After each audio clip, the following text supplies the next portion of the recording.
Hi everybody, this is A.R.S.E, a Random Thunder Explains, and today we're going to talk about the Younger Dryas event and post-water event B, which was the result of that event. So, for those of you that saw the post on the Upper Dryas event, I believe it was a comment and as referenced by a few myths from around the world. The Younger Dryas event was a solar plasma event where it led to the Norse mythology of Thor and Odin killing the ice giants and Ragnarok, the burning of the earth, which, like I covered real quick, I'll just cover real quick. So the ice giants was a reference to the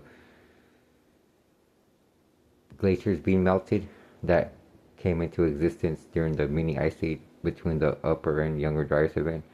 And then Ragnarok was a reference to the solar lightning, which was a weeks, maybe even month long event which scorched the earth. And then caused post-water event B, which flooded the earth and caused sea levels to rise about 400 feet. In Egypt, this plasma reanimated the recently deceased, which what the sun's plasma is capable of doing. This led to their cult of the dead, or their fascination with the undead. For those of you that didn't know, like vampire lore and all that goes back to Egypt, mummies, and then the first resurrection myth goes back to Egypt also. So yeah, like I said, this solar plasma was so charged it caused some of the recently deceased to reanimate. I mean, I'm not saying they came back to conscious life. I'm just saying that there was corpses that were moving probably.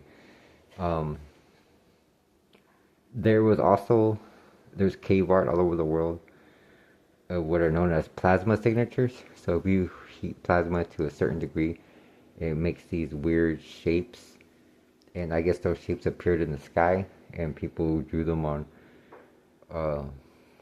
rock or art all over the world, and from different perspectives. It's really weird, like from every other from all these different points in the world. It all signifies that there was this plasma discharge in the sky that was witnessed by these people, and they drew it because it kind of takes the shape of a stick figure with his arms straight out and up and his legs straight up and down with the stick in the middle, and then two dots in between the up and down legs and arms or whatever. And that, like I said, is a plasma signature from highly charged plasma.